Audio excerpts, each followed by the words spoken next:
Om Swastiastu, salam dan bahagia. Berikut tugas aksi nyata modul 1.4 Diseminasi Budaya Positif oleh Iwayan Sudiase, CGP Angkatan 8 Kabupaten Kelungkung, Provinsi Bali, Unit Kerja SMA Negeri 2 Semarapura. Om Swastiastu. Assalamualaikum warahmatullahi wabarakatuh. Salam Namo Buddhaya, salam kebajikan, rahayu untuk kita semua, salam Bima Sakti. Yang sama-sama kita hormati Bapak Bidang Waka Akademik, Bapak Nyoman Nadir, Bapak Ibu Guru yang hadir pada hari ini yang saya hormati. Puji syukur kita panjatkan kepada Tuhan Yang Maha Esa, itu Sang Yang Widiase, karena atas berkat rahmat beliau pada hari yang cerah ini kita dapat berkumpul untuk mengikuti desiminasi pendidikan guru penggerak, di mana desiminasi ini merupakan lanjutan dari diklat CGP Angkatan 8, yaitu modul 1.4 budaya positif. Ya, untuk mempersingkat waktu, sebelum melanjutkan acara, terlebih dahulu kita awali dengan berdoa bersama. Silakan.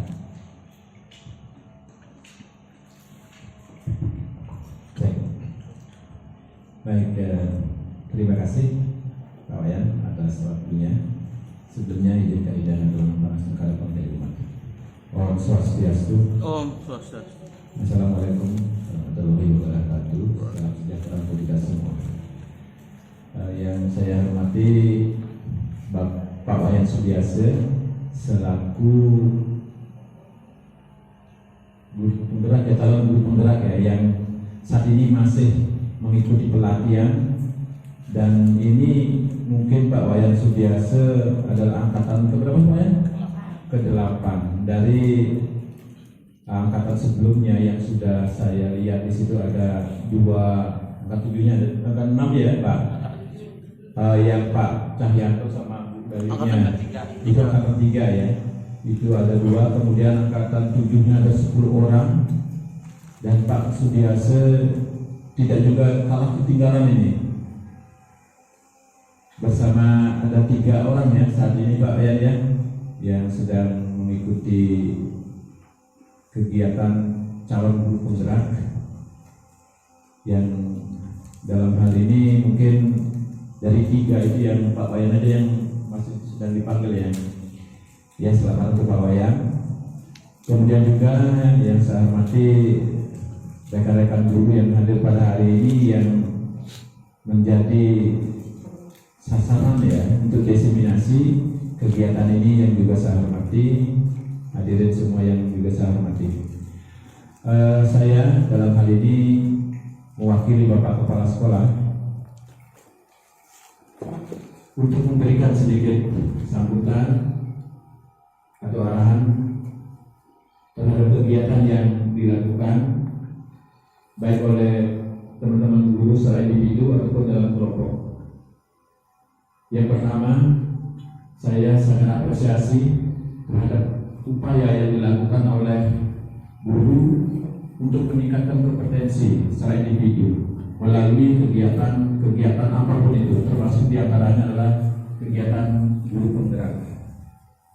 Seperti yang kita ketahui bahwa Kemendikbudristek dalam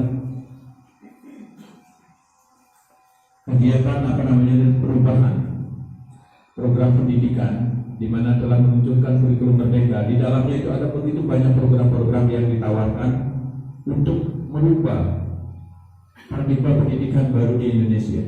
Salah satunya adalah dari sisi gurunya.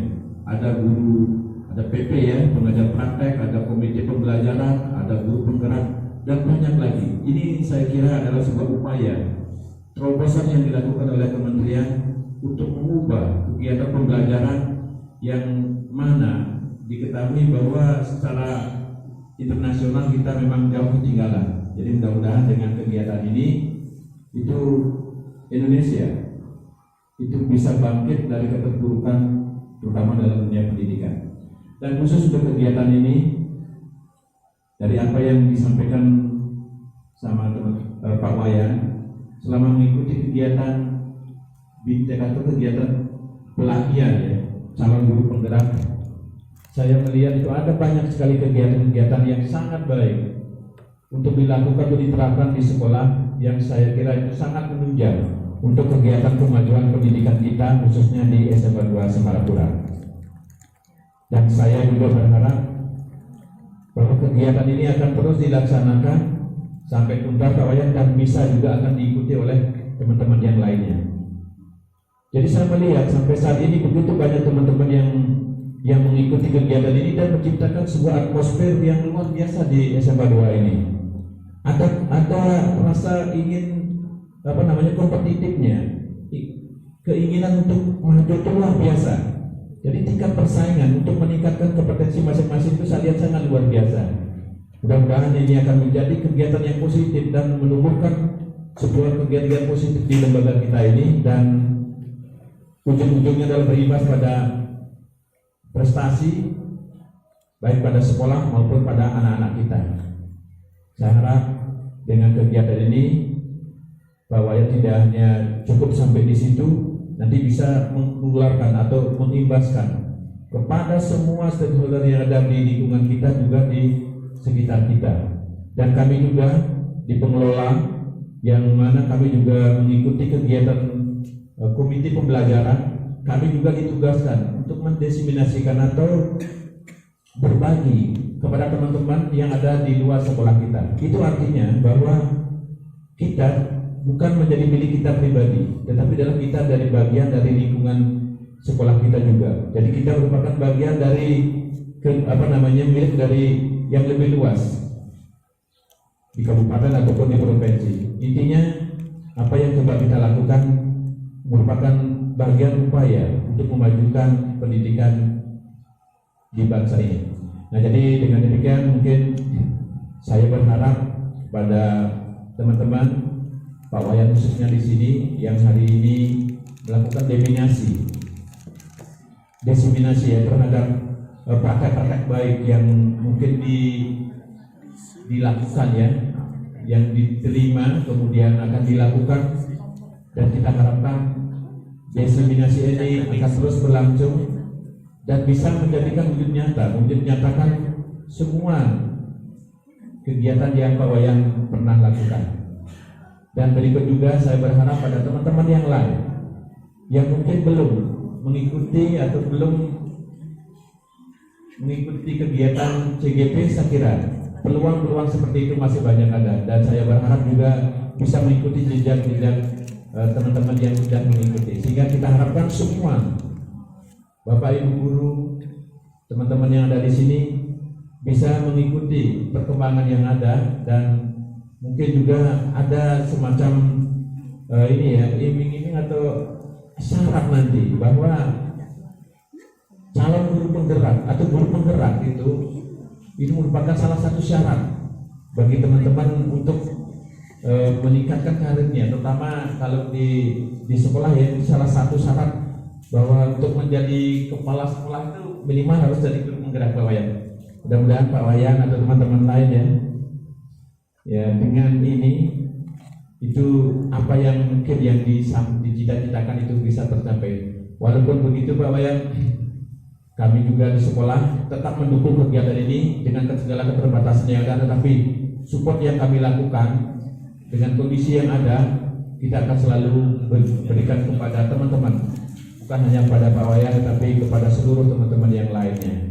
Nah, jadi mari kita bangun bersama sekolah ini, mulai dari diri kita sendiri dengan meningkatkan kompetensi kita masing-masing, baik secara dari akademik kita masing-masing, kemudian kompetensi sosial kita ataupun kompetensi yang lainnya, sehingga benar-benar kita menjadi guru, menjadi anggota sekolah ini yang bisa diteladani, kemudian memberikan dampak positif kepada teman-teman yang lainnya. Dan juga semoga apa yang Bapak Wayan dan teman-teman yang di CGP pelajari itu bisa diterapkan di sekitar sekolah kita ataupun di kelas nanti. dan dampaknya adalah kepada anak-anak kita. Dan mungkin itu yang bisa saya sampaikan. Dengan demikian kegiatan diseminasi oleh Pak Wayan selaku guru calon guru penggerak hari ini saya buka secara resmi. Atas izin Tuhan Masa dan kita bersama, kegiatan diseminasi calon guru penggerak angkatan 8 kita buka.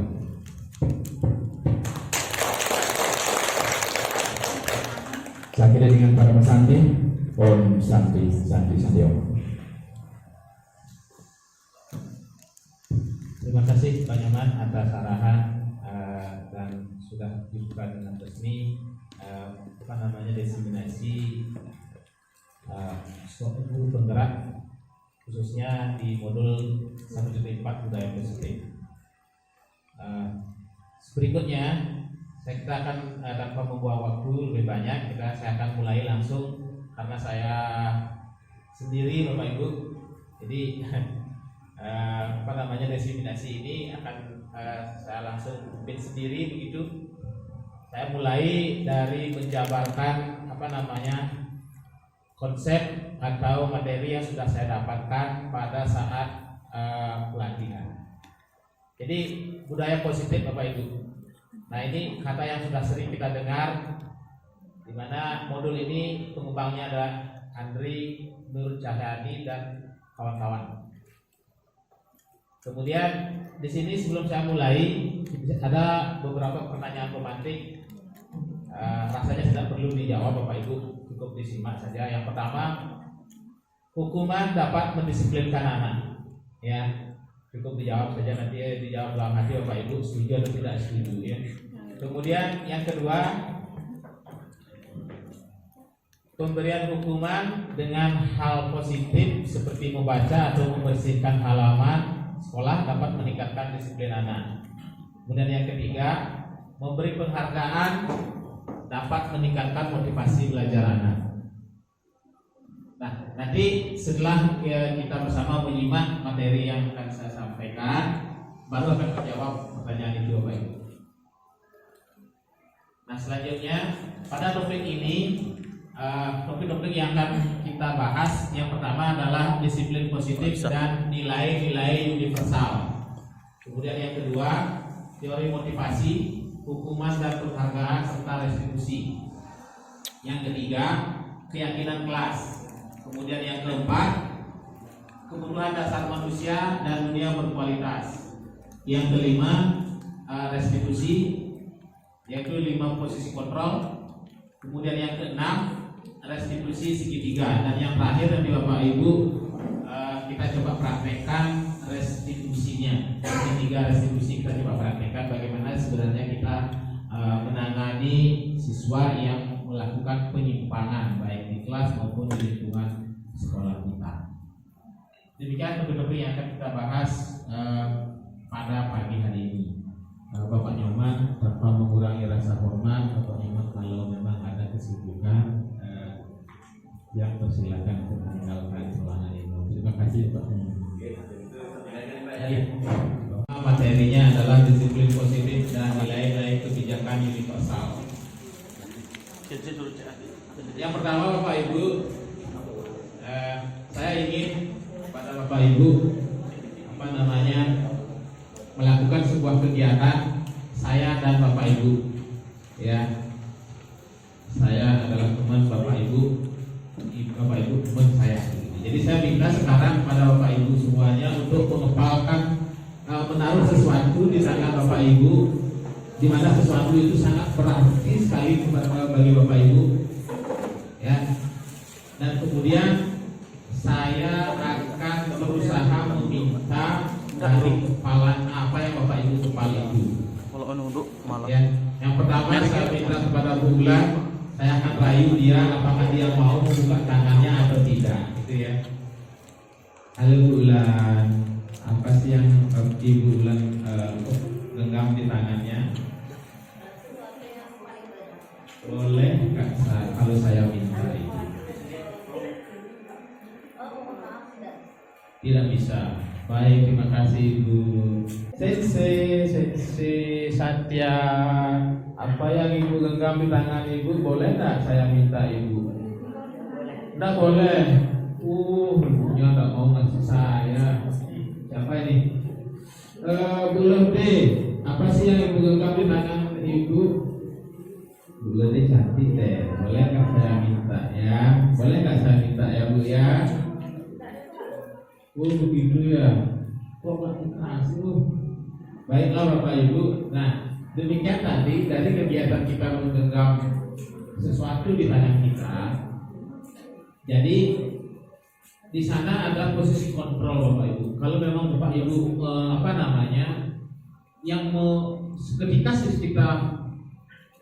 kita memegang sesuatu atau mempunyai keyakinan tertentu, di mana ketika ada orang yang ingin meminta Ibu, ya, yang menjadi kontrol itu adalah diri kita sendiri Bapak Ibu.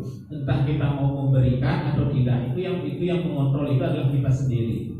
Kalau misalnya Bapak Ibu menganggap apa yang Bapak Ibu genggam itu adalah yang barang yang harus dipertahankan, maka Bapak Ibu tidak akan memberikan orang lain untuk mengambil apa yang sudah Bapak Ibu yakini bahwa itu benar. Atau kemungkinan yang lain juga ada. Bapak Ibu mungkin akan memberikan keyakinan itu, apa yang Bapak Ibu yakini, dengan catatan Bapak Ibu akan menerima masukan lebih dari yang Bapak Ibu berikan tadi. Nah, kalau menurut saya seperti itu Bapak Ibu. Nah, jadi yang memegang kendali atau kontrol adalah kita sendiri Bapak Ibu.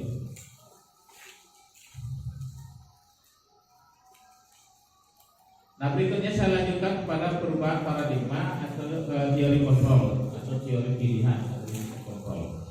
Nah, yang sering kita lakukan Bapak Ibu, kita berilusi bahwa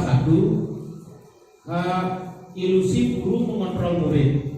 Jadi sering itu bahwa kita berpikiran, kita beranggapan bahwa kita berandai-andai, kita menganggap bahwa kita akan bisa mengontrol semua murid. Sifat baik itu mulai dari sifat, karakter dan lain sebagainya. Jadi murid itu terkadang murid itu mengizinkan diri mereka untuk dikontrol. Terkadang mereka juga tidak mau untuk kita kontrol gitu Bapak Ibu. Yang kedua, ilusi bahwa semua penguatan positif itu efektif dan bermanfaat. Kita menganggap, kita berilusi, berhalusinasi bahwa dengan memberikan penguatan positif itu akan efektif untuk membawa mereka ke hal-hal yang positif. Kemudian ilusi yang ketiga adalah ilusi bahwa kritik dan membuat orang merasa bersalah dapat menguatkan karakter. Sering itu kita lakukan Bapak Ibu, tanpa kita sadari bahwa dengan memberikan kritikan, saran, masukan kepada orang lain itu akan menguatkan karakter mereka. Kemudian ilusi yang terakhir Bapak Ibu, ilusi bahwa orang dewasa memiliki hak untuk memaksa. Nah, terutama kita semua Bapak Ibu, ibu-ibu yang sudah mempunyai omongan, secara tidak langsung kita akan memaksakan hak kita, hak orang dewasa itu kepada anak kita. Contohnya keinginan anak untuk bermain, tapi pada saat itu waktunya sudah harus siang gitu misalnya. Maka sedikit tidak Bapak Ibu memaksakan keinginan kita kepada anak tersebut. Benar kan Bapak Ibu? Nah, itu ilusi-ilusi kita. Ya. Nah, berikutnya masih di perubahan paradigma stimulus respon atau teori kontrol. Siapa sesungguhnya yang memiliki kontrol? Nah, apa yang saya sampaikan tadi sudah bisa kita lihat di sini.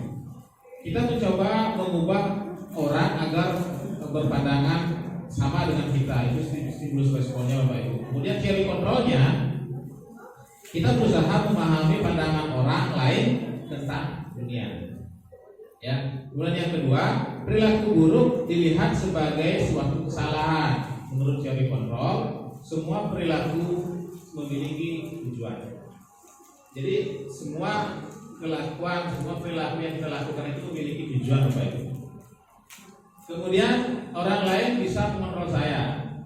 Nah, jawabannya di sini seperti yang sudah kita lakukan tadi, yang bisa mengontrol kita hanyalah diri kita sendiri. Ya kan Bapak Ibu, seperti tadi saya menyampaikan meminta sesuatu sesuatu yang Bapak Ibu genggam, ternyata Bapak Ibu hampir semuanya tidak memberikan. Jadi yang megang kontrol itu adalah diri kita sendiri. Kemudian pemaksaan ada pada saat bujukan gagal. Jadi itu menurut stimulus respon. Ketika kita merasa gagal untuk membujuk seorang, maka kita akan melakukan sebuah paksaan, sedikit paksaan meskipun hanya dengan kata-kata. Kemudian kalau menurut teori kontrol, kolaborasi dan konsensus menciptakan pilihan-pilihan baru. Jadi ada perbedaannya. Kemudian yang terakhir, model berpikir menang atau kalah. Model berpikir menang atau kalah itu ada miripnya di sana. Selanjutnya Bapak Ibu, disiplin positif. Nah, jadi itu skema yang dari disiplin positif, mana teori kontrol ini dibukakan oleh Dr. William Glasser. Ya, nah di sana dijelaskan Anda bisa mengontrol, tidak bisa mengontrol orang lain, hanya yang bisa kita lakukan adalah mengontrol diri sendiri, gitu ya. Nah, kemudian dari sana, dari mengontrol kita bisa mengontrol diri sendiri, akan muncul makna disiplin itu sendiri. Nah, saya lanjutkan lagi Bapak Ibu. Nah, sekarang kita lanjutkan pada apa sih sebenarnya makna disiplin. Disiplin berasal dari bahasa Latin yaitu disiplina, ya, yang artinya belajar. Nah, makna asal dari kata ini adalah berkonotasi dengan disiplin diri sendiri, atau dalam hal ini berasal dari diri murid-murid itu sendiri, ya. Itu menurut Socrates dan Plato. Kemudian disiplin diri membuat orang menggali potensinya menuju sebuah tujuan, apa yang dihargai. Nah, kemudian dalam budaya kita, makna kata disiplin itu telah berubah menjadi sesuatu yang dilakukan seseorang pada orang lain untuk mendapatkan kepatuhan. Sini kecenderungan umumnya adalah menghubungkan kata disiplin dengan ketidaknyamanan, bukan dengan apa yang kita hargai atau pencapaian suatu tujuan nilai. Jadi disiplin itu di sini mengarah kepada ketidaknyamanan Bapak Ibu. Ketika ada perubahan, kita disuruh, misalnya seperti tadi kita disuruh datang jam 7:15 sudah berbaris di lapangan. Jadi di sana muncul rasa tidak nyaman kan Bapak Ibu. Padahal sebenarnya pada saat jam itu Bapak Ibu juga harus misalnya mengantar anak sekolah dan lain sebagainya, ada pekerjaan lain yang mesti kita tuntaskan pada saat itu. Jadi di sini kata disiplin di negara kita itu cenderung mengarah kepada ketidaknyamanan. Saya lanjutkan Bapak Ibu. Nah, kita masuk sekarang ke nilai-nilai kebijakan universal. Apa itu nilai-nilai kebijakan universal Bapak Ibu? Nilai kebijakan adalah sifat-sifat positif manusia yang merupakan tujuan mulia yang ingin dicapai setiap individu, dari mana nilai-nilai tersebut bersifat universal dan lintas bahasa. Artinya di sini nilai-nilai itu yang kita yakini tanpa mengenal latar belakang, baik itu suku bangsa, ras, agama, ya, dan lainnya. Nah, kemudian nilai kebajikan yang ingin dicapai oleh setiap orang atau setiap anak Indonesia itu kita kenal dengan profil pelajar Pancasila. Jadi semuanya itu sudah dituangkan dalam profil pelajar Pancasila yang terdiri dari 6 dimensi, ya. Yang pertama itu beriman, bertakwa kepada Tuhan yang Maha Esa dan berakhlak mulia. Yang kedua mandiri, yang ketiga bernalar kritis, yang keempat bergotong royong, berkebinekaan global dan kreatif. Ya. Nah, kemudian kita lanjutkan Bapak Ibu ke teori motivasi, hukuman, dan penghargaan serta restitusi. Ya, masih kelanjutan yang tadi Bapak Ibu. Nah, teori motivasi perilaku manusia untuk menghindari ketidaknyamanan atau hukuman itu adalah motivasi eksternal kita Bapak Ibu. Nah, di sini apa yang akan terjadi apabila kita tidak melakukannya? Nah, itu adalah motivasi internal. Jadi di sini mengarahnya kepada hukuman. Kemudian yang kedua, motivasi eksternal juga itu untuk mendapatkan imbalan dari orang lain atau instansi atau institusi tertentu. Jadi dalam benak kita muncul pertanyaan apa yang akan saya dapatkan apabila saya melakukan itu ya. Contohnya seperti tadi kita sambil berbaris lapangan jam 7:15. Terus kalau ada motivasi dari eksternal, tentunya kita akan berpikir apa sih yang saya dapatkan kalau saya harus berbaris jam segitu gitu ya. Kalau saya kumpul jam segitu dan seterusnya.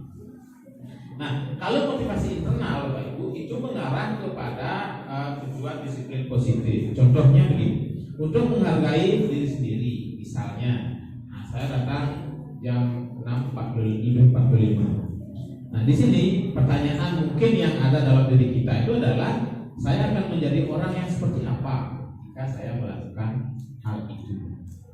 Ya, contoh lain lagi, kita disiplin, kita tertib waktu, datang mengajar ke kelas tepat waktu sesuai dengan waktu yang sudah dijadwalkan. Nah, kalau motivasi dari dalam, kira-kira apa yang akan kita dapatkan jika kita masuk sesuai dengan waktu yang kita tentukan? Nah, gitu Bapak Ibu. Itu motivasi internal. Jadi yang harapannya tumbuh dalam diri kita itu adalah motivasi internal, bukan motivasi eksternal. Nah, menurut Kiai Dewantara, kata merdeka itu artinya tidak terlepas dari hanya terlepas dari perintah, akan tetapi juga cakap untuk memerintah diri sendiri. Jadi begitu apa itu? Jadi itu lebih kepada motivasi internal. Jadi kita tidak menunggu perintah dari luar, melainkan kita sudah bisa memerintah diri kita dari dalam sendiri. Nah, berikutnya Bapak Ibu, dihukum oleh penghargaan. Bahwa penghargaan berlaku sama dengan hukuman, dalam arti meminta atau membujuk seseorang melakukan sesuatu untuk memenuhi suatu tujuan tertentu dari orang yang meminta atau membujuk. Ya, dorongan eksternalnya akan ada faktor ketergantungan. Nah, berikut beberapa dampaknya Bapak Ibu. Yang pertama, ada pengaruh jangka panjang dan jangka pendek. Kemudian yang kedua, penghargaan menghukum. Yang ketiga, penghargaan mengurangi ketepatan. Yang keempat, penghargaan itu tidak efektif. Dan yang terakhir, penghargaan bisa merusak hubungan. Nah, berikutnya lagi Bapak Ibu, penghargaan juga bisa menurunkan kualitas. Berikutnya lagi, penghargaan mematikan kreativitas.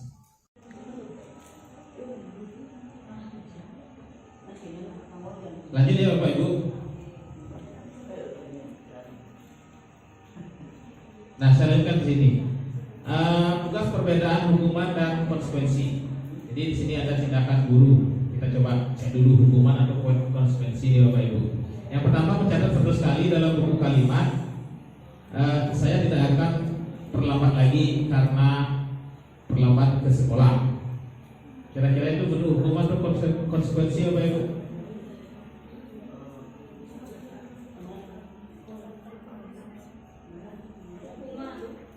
Hukuman ya. Kemudian lari mengelilingi lapangan basket 2 kali karena terlambat di sekolah. Murid diminta untuk push up 15 kali karena tidak menggunakan masker ke sekolah. Menggantikan kertas tugas teman yang telah dicoret-coret. Iya. Membersihkan tumpahan air di meja tulis karena tersenggol pada saat belajar. Murid disuruh untuk mengenakan sepatu seharian di sekolah karena tidak mengenakan sepatu hitam. Suruh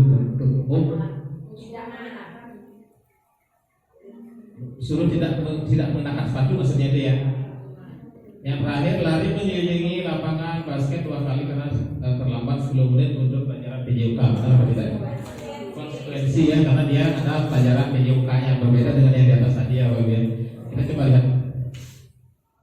Nah, itu dia Bapak Ibu. Udah ya. Saya lanjut lagi, perbedaan hukuman dan konsekuensi.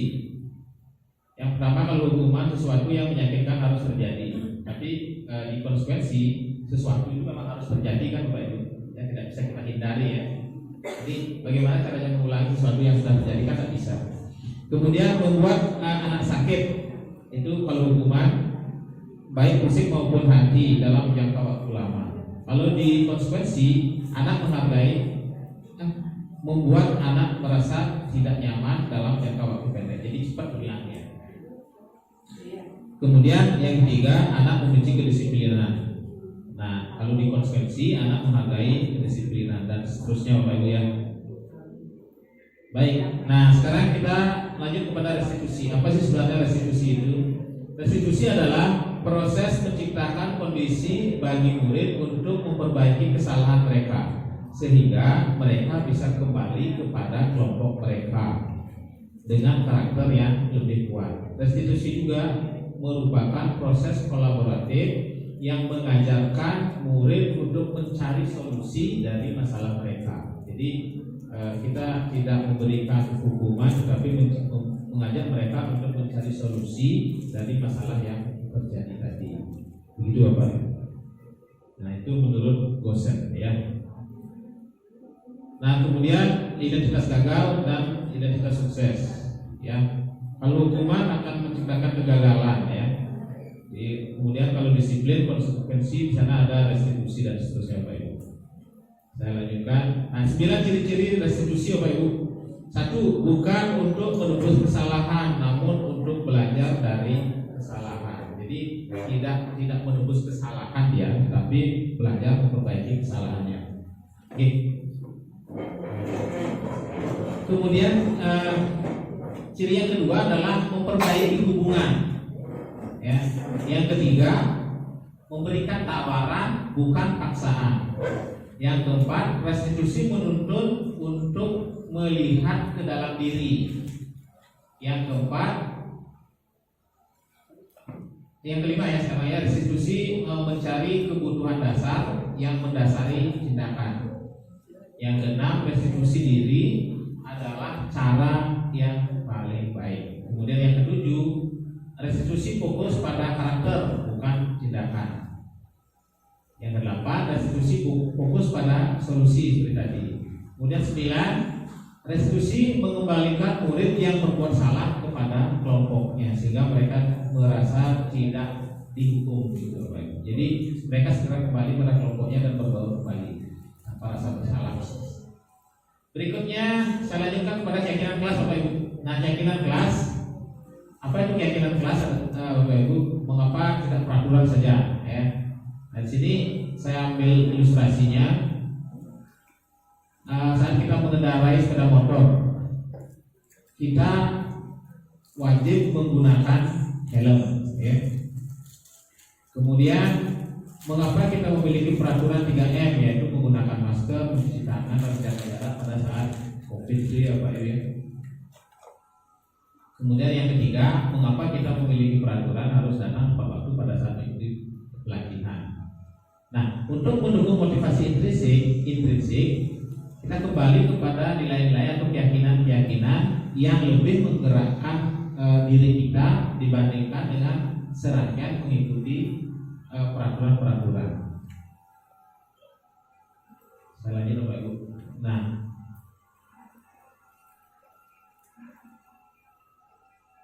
saya lanjutkan lagi.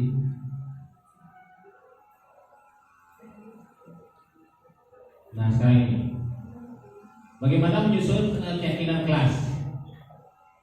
Peraturan awalnya kita belum mengenal keyakinan kelas. Di kelas kita pasti menerapkan aturan-aturan atau peraturan-peraturan tertentu.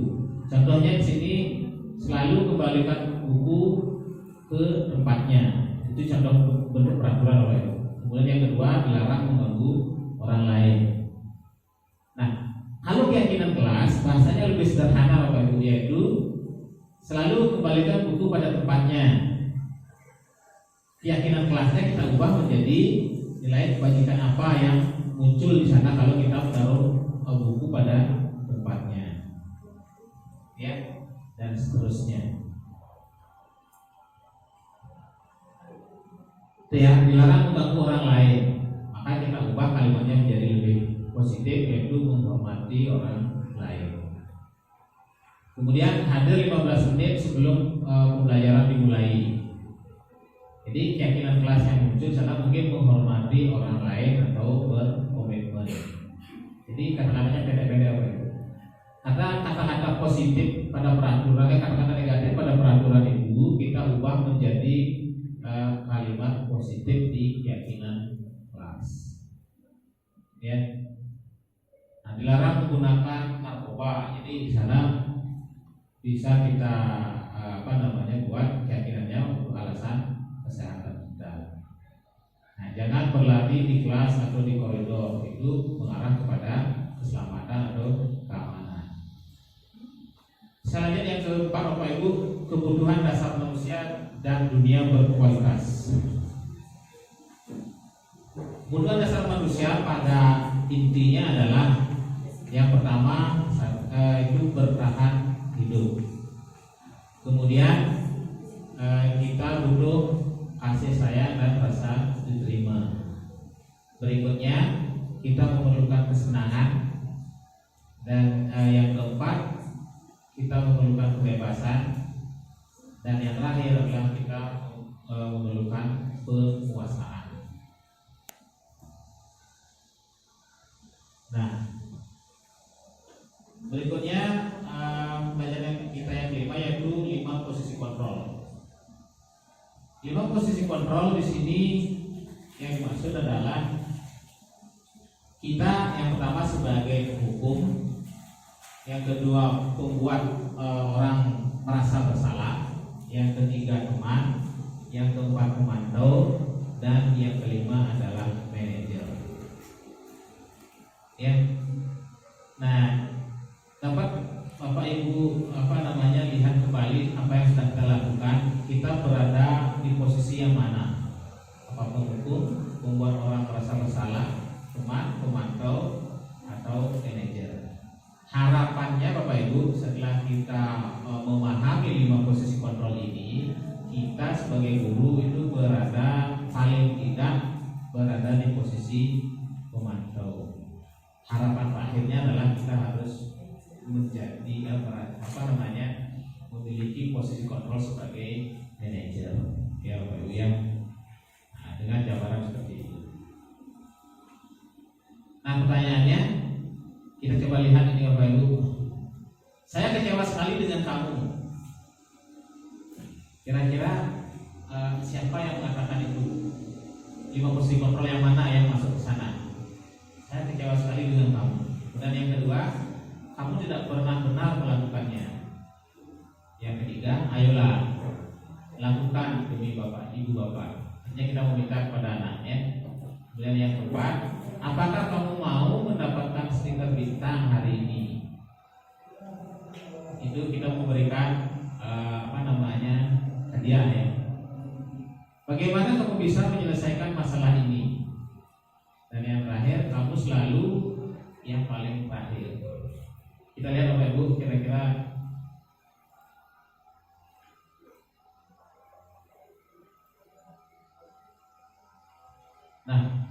ternyata yang nomor 1 itu adalah membuat orang merasa bersalah. Yang kedua, kamu tidak pernah benar melakukannya. Berarti kita berada di posisi kontrol yang penghukum. Kemudian sebagai teman, ayolah lakukan demi Bapak Ibu. Kita mengajak mereka untuk melakukan itu ya. Kita kan sebagai teman. Kemudian, apakah kamu mau mendapatkan stiker bintang pada hari ini? Karena kita memposisikan diri sebagai pemantau. Kemudian bagaimana kamu bisa menyelesaikan masalah ini? Nah, di sana kita sudah mulai mengajak mereka untuk mencari solusi dari masalah yang timbul. Itu di sana posisi manajer. Dan yang terakhir, kamu selalu yang paling terakhir. Misalnya selalu yang paling terakhir. Itu kan kita mereka ya, Bapak ya. Nah, baik Bapak Ibu, saya lanjutkan materi kita yang terakhir yaitu segitiga restitusi. Ya, kalau tadi 5 posisi kontrol termasuk restitusi juga, kita di sini ada segitiga restitusi. Apa sih segitiga restitusi itu? Segitiga restitusi itu adalah seperti ini Bapak Ibu. Jadi ketika anak melakukan pelanggaran, kita tidak melakukan kita tidak langsung menghukum mereka, tetapi ya langkah-langkah untuk mencari solusi dari masalah itu kita lakukan segitiga restitusi. Jadi segitiga restitusi itu yang pertama kita lakukan adalah menstabilkan identitas. Ya, menstabilkan identitas itu kalimat-kalimat yang bisa kita gunakan adalah setiap orang pasti pernah melakukan kesalahan ini. Ya, jadi kita validasi kesalahan mereka ya. Kemudian kamu bukan satu-satunya yang pernah melakukan ini. Jadi kita stabilkan identitas mereka. Jangan buat mereka bersalah. Yang kedua, kita validasi kebutuhan mereka. Kalimat yang bisa kita gunakan adalah kamu tentu punya alasan mengapa kamu melakukan hal ini. Ya. Jadi kita tanyakan alasannya. Setiap kejadian pasti ada alasan dan ada tujuan. Yang kedua, adakah cara yang lebih efektif untuk mendapatkan apa yang kamu butuhkan? Ya, contohnya ketika anak lambat dalam menyelesaikan tugas-tugas mereka karena psikologi misalnya. Jadi kita tidak langsung menghakimi mereka kenapa kamu dan sebagainya, tapi kebutuhan apa yang diperlukan untuk menyelesaikan tugas-tugas agar selesai tepat waktu. Kemudian yang terakhir, kita meyakinkan akan keyakinan yang telah kita sepakati. Jadi kalimat-kalimat yang mungkin bisa kita gunakan adalah nilai-nilai apa yang telah kita sepakati. Atau kamu ingin menjadi orang seperti apa kalau melakukan hal itu, ya. Itu Bapak Ibu. Kemudian, nah ini dia yang lebih lengkapnya Bapak Ibu. Untuk membuat anak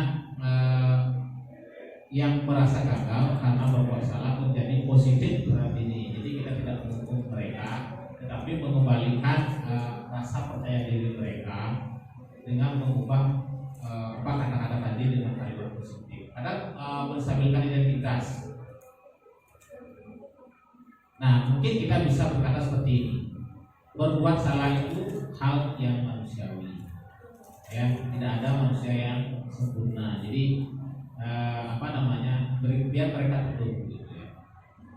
Bapak Ibu juga pernah berbuat salah. Kita pasti bisa menyelesaikan permasalahan ini dan seterusnya. Nah, nanti kita akan coba praktekkan Bapak Ibu. Kemudian validasi kebutuhan. Validasi kebutuhan di sini kita tujuannya adalah untuk membantu murid mengenali basic, ya, atau kebutuhan dasar yang ingin dipenuhi ketika melakukan kesalahan itu.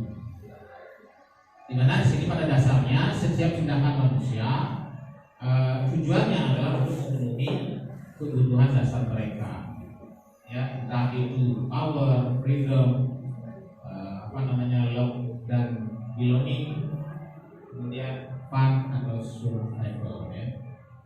Nah, di sini kata-kata yang bisa kita gunakan adalah kalimat yang saya gunakan. Kamu bisa saja kan melakukan hal yang lebih dulu, tapi kamu tidak melakukan itu. Jadi kita kuatkan mereka. Kemudian kamu pasti punya alasan kenapa kamu melakukan itu. Apa yang penting buat kamu? Dan yang terakhir, apakah kamu bisa melakukan dengan lebih baik besok? Nah, yang ketiga, menanyakan keyakinan. Tujuannya di sini adalah anak melihat kesalahannya dihubungkan dengan norma-norma sosial atau nilai-nilai yang mendasari manusia berinteraksi dengan orang lain. Nah, kalimat yang bisa kita gunakan adalah seperti berikut. Apa nilai yang kita percaya di kelas atau di sekolah kita? Kemudian nilai-nilai universal apa yang telah kita sepakati? Yang ketiga, kelas ideal itu seperti apa sih? Kamu ingin jadi anak seperti apa? Ya. Apa yang kamu rasakan ketika kamu melakukan itu? Nah, itu Bapak Ibu. Jadi kalimat-kalimat yang bisa kita gunakan pada segitiga restitusi. Nah, sekarang mari kita introspeksi diri Bapak Ibu.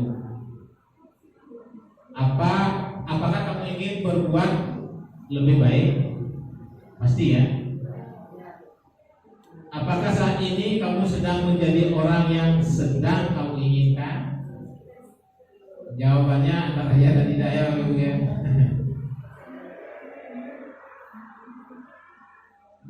Kapan kamu siap untuk mulai? Apakah bisa bantu kamu agar dapat segera mulai? Apakah tugas kamu saat ini? Apa yang kamu inginkan atau peraturannya seperti apa?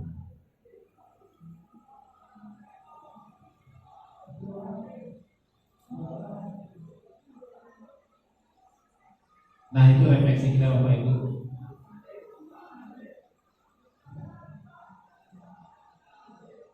Nah, berikutnya Bapak Ibu, sekarang saya ingin mengajak Bapak Ibu untuk melakukan praktek segitiga restitusi.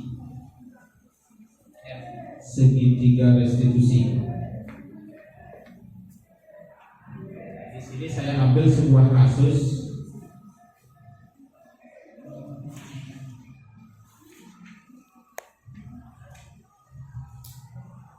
Di sini ada sebuah, kita akan mencoba mempraktekkan segitiga restitusi sebagai bentuk pemahaman kita Bapak Ibu. Ya, saya ambil sebuah kasus di sini, saya pilih kasus murid ya. Saya bacakan di berapa? Karena saya sudah buat ininya, PPT-nya. Kasus A, ada seorang murid, di mana murid ini adalah murid kelas 8 SMP. Suatu jam sebelum istirahat makan siang baru dimulai, guru melihat Amira sedang memperhatikan hasil ujian atau ulangan yang didapatkannya. Guru menghampiri Amira dan bertanya, berapa nilai yang didapatkannya? Amira menjawab, nilainya 60. Seketika Anda merasa senang dengan nilai yang 90 yang Anda dapatkan. Jadi ada seorang murid yang mendapatkan nilai 90. Rasa senang itu dikeluarkan dengan mengucapkan, "Ye, nilai saya lebih bagus dari kamu." Nah, di mana dengan kalimat itu, dengan nada menyindir, akhirnya Amira yang mendapat nilai kecil, nilainya yang kecil menjadi menangis. Nah, hal itu dilihat oleh Bapak Guru. Dan kemudian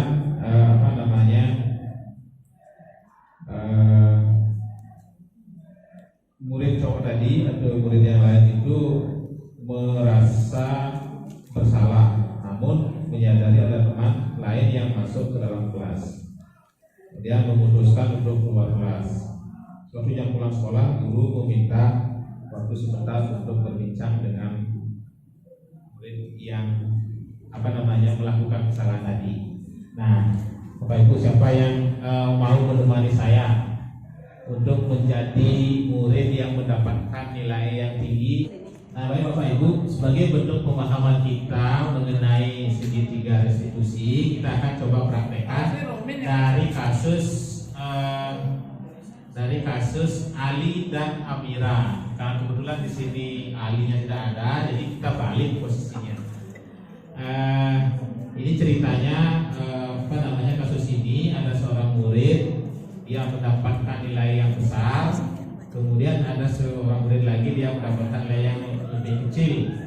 Nah, kemudian karena merasa nilai yang besar, si A ini mengejek si B sehingga mengakibatkan si B ini menangis. Nah, berikutnya karena melihat kejadian itu, akhirnya setelah jam pulang gurunya memanggil murid yang melakukan kesalahan tadi. Nah, di sini Bu Giri akan memerankan sebagai guru dan Bu Suwamiti memerankan sebagai murid. Baik, kita mulai.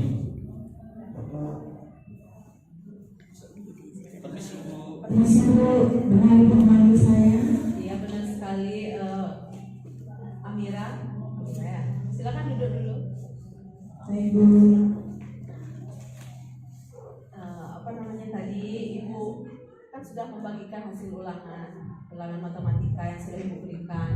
Ini ibu lihat hasilnya bagus sekali untuk Ada yang Amira. saya dapat 100. Oh, ibu lihat tadi memang kelihatan sekali kalau kayaknya Amira benar-benar bahagia gitu ya dapat nilai 100. Iya dong, 100 soalnya Bu. Oh, gimana belajar kemarin apa gimana? Saya belajarnya terus Bu, dari yang waktu ibu ngasih materi sampai kemarin sampai ulangan, saya terus belajar. Ya pantas. Jadi ibu sangat bahagia gitu ya melihat ternyata ada juga dari soalnya yang ibu berikan itu ada yang dapat 100 betul semua gitu. Jadi Iya, saya aja Bu.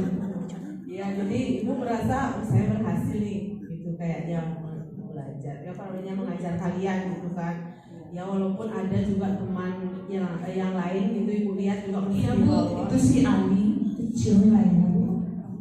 Iya. Makanya saya tadi ini ya. Pantas tadi ibu lihat tapi kayaknya dia sedikit merasa kurang senang malah ibu lihat sebenarnya ada apa itu.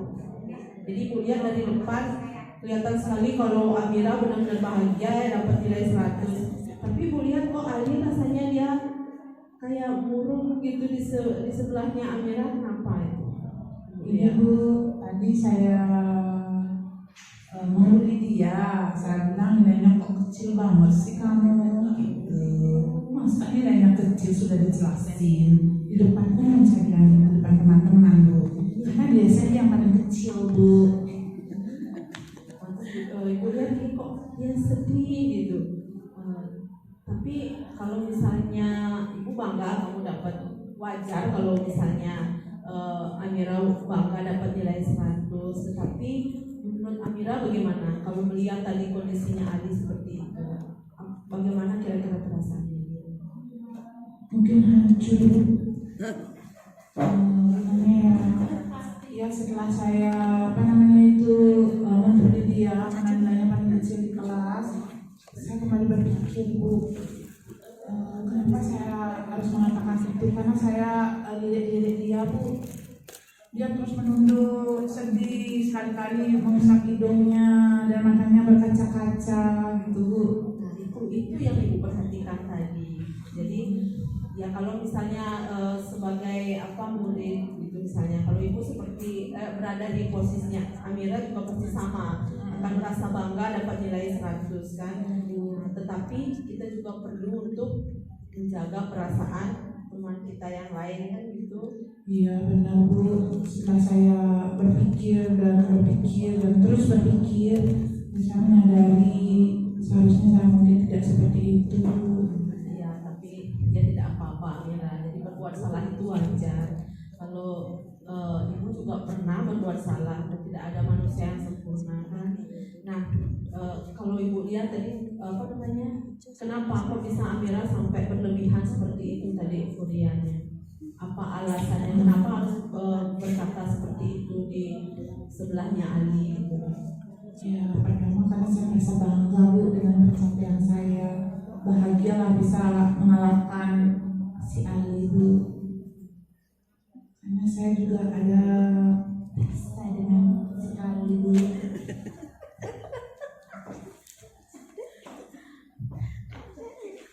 Ya ibu bisa ya ibu bisa lihat kamu benar-benar merasa bangga, tapi ingat jangan sampai rasa bangga yang kamu keluarkan, apa yang kamu miliki itu dapat merugikan orang lain. Ya, nah, kamu masih ingat nggak dengan keyakinan kelas yang sudah kita bentuk di awal tahun pelajaran kemarin? Masih Bu. Nah, apa saja? Coba Setiap siswa perlu belajar, kemudian setiap siswa perlu merasa bahagia, semua siswa perlu saling menghargai, kemudian semua siswa perlu merasa aman. Nah, dari itu misalnya yang mana kira-kira yang Amira langgar? Ada nggak dari keyakinan kelas itu yang Amira langgar? Ada Bu, jadi saya mungkin belum bisa menghargai teman-teman saya Bu. Ya, nah itu salah satunya kan. Nah jadi ibu senang kamu tahu kalau misalnya kamu salah atau ada keyakinan yang belum kamu lakukan, padahal itu kan sudah kesepakatan kelas kita kan. Nah itu harus kita jalankan bersama. Nah kira-kira kalau dilihat seperti itu apa yang harusnya Amira lakukan sekarang untuk memperbaiki ini? Saya rencananya akan minta maaf dulu sama Ali. Mungkin saya ada menyinggung perasaannya dan saya tidak menghargai dia di depan teman-teman. Begitu Bu, saya akan mendekati dia Bu. Itu yang akan saya lakukan. Ya betul sekali. Jadi nanti mari kita sama-sama ke sana, kita luruskan permasalahannya. Jangan sampai nanti kita semua jangan sampai terulang lagi. Jangan sampai teman merasa tidak nyaman di kelas. Padahal kita harus bisa menciptakan keadaan kelas yang aman, nyaman, dan juga yang penting adalah yang menyenangkan. Ya kan? Ya betul sekali. Sering ini saya saya grogi bertemu dengan Ali Bu. Ya kalau gitu sekarang aja kita ke sana gimana? Kita cari dia di kelas. Terima kasih Bu atas masukannya. Baik Bapak Ibu, demikian tadi praktek restitusi yang kita pahami bersama, yang kita aplikasikan ke dalam praktek sehari-harinya. Itu Bapak. Sebaiknya memang seperti itu yang kita lakukan untuk menangani siswa yang mengalami masalah. Ya, dari sana sudah terlihat Bapak Ibu bagaimana di sana menstabilkan identitas yang pertama dari segi tiga restitusi tadi, kemudian yang kedua bagaimana Ibu Guru Giri memvalidasi kesalahan yang dilakukan oleh Amira, dan yang terakhir menanyakan kembali keyakinan kelas yang telah disepakati. Nah, baik Bapak Ibu, dengan berakhirnya praktek yang kita lakukan tadi, maka demikianlah diseminasi budaya positif yang kita lakukan pada hari ini. Saya akhiri dengan mengucapkan para Santi, Om Santi, Santi, Santi Om. Assalamualaikum warahmatullahi wabarakatuh. Salam dan bahagia. Salam Gema Santi. Terima kasih Bapak Ibu.